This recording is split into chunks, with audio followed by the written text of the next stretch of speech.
Uyu munsi mu mateka y'abanditsi b'indirimbo zo mu bitabo twifuje kugaruka ku ndirimbo nimero 271 mu gitabo cy'ikirundi ndetse n'icy'ikinyarwanda, indirimbo zo gushimisha. Iyi ndirimbo ni indirimbo yahimbwe mu rurimi rw'icyongereza ariko kandi ihindurwa mu ndimi nyinshi cyane harimo ikirundi n'ikinyarwanda. Mu kirundi iyi ndirimbo yitwa ubwo izina ryanjye ririmo, naho mu kinyarwanda indirimbo yitwa ubwo impanda z'Uwiteka zizavuzwa mu ijoro.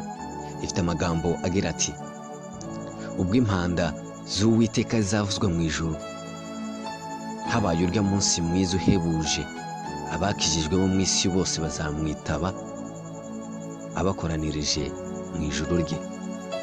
Ubwo azaza ahamagara amazina y'abe bose mu gitabo cy'ubugingo, nzi yuko nzumva izina ryanje nkitaba.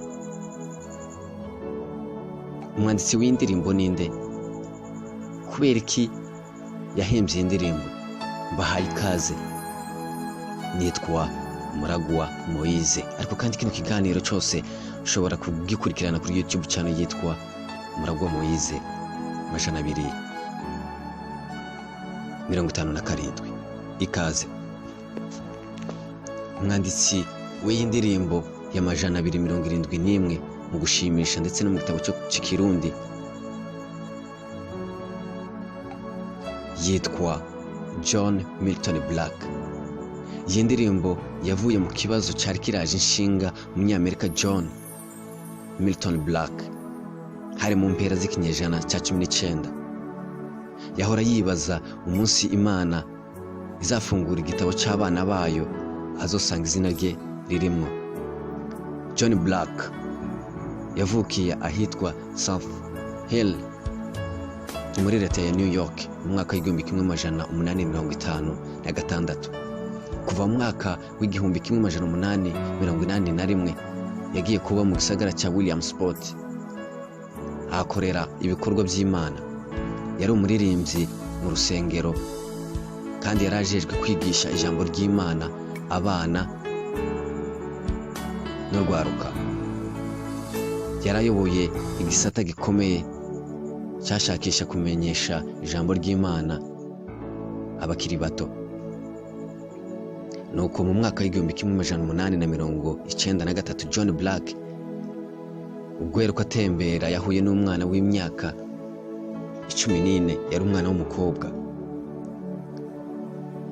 Uwo mwana yari umwana ukenye cyane kuko se yari sindabibazwa, yari yarishwe n'inzoga kandi yari umusinzi wo ku rwego rwo hejuru.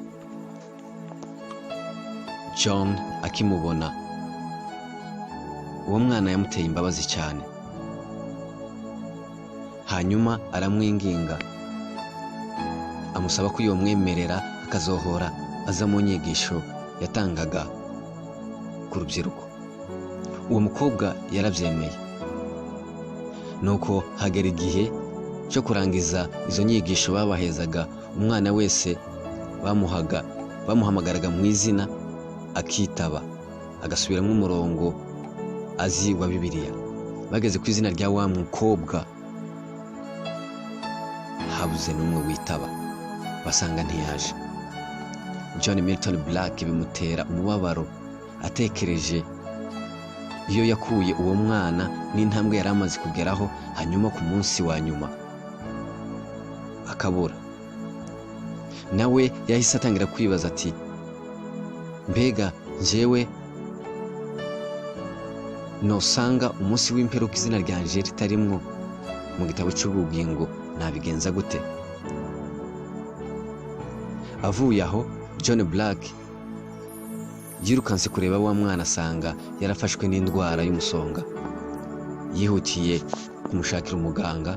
Atashe mu rugo, cya kibazo cy'umunsi w'imperuka cyagumye kimuraje inshinga. Atekereza nimba hoba hariho indirimbo ivuga hejuru y'icyo kibazo, arayibura. Ashitse mu rugo atora piano, atekereza amajambo n'umuziki w'indirimbo yovuga neza icyo kibazo. John Black yamaze iminota igera ku 15 kuri piano abarangije amajambo n'umuziki w'iyo ndirimbo yise mu rurimi rw'icyongereza When the Roll is Called Up Yonder. Kuva icyo gihe nta wigeze ayihindura, indirimbo yagumye gutyo. Nyuma y'iminsi mike wa mukobwa yitabye Imana. Iyi ndirimbo bari muririmbiye bamusezera. Ni naho John Milton Black yasobanuye ukuntu yanditse iyo ndirimbo. Yakwiriye mu isi nzima, yahinduwe mu ndimi nyinshi cyane. Kuri internet ifite abantu barenga 5,000 bagiye bayiririmba. Ni nimero 271 mu gitabo cy'ikirundi ndetse n'igitabo cy'ikinyarwanda mu gice cyo gushimisha. Ushobora kuba uri mu bibazo bitandukanye nawe, urashobora kuba wibaza byinshi, ariko kandi hariho Imana ishobora byose, ishobora kukurenganura ikakurengera mu bibazo byose urimo. Umenye yuko aho imbaraga zacu z'abana b'abantu zihagararira niho twebwe tunaniwe, niho Imana nayo itangirira ibyayo.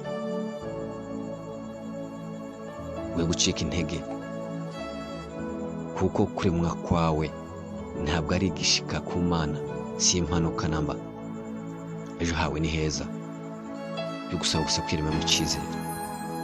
Ndabashimiye kuba mukurikirana ibiganiro byacu umunsi ku wundi. Murakarama.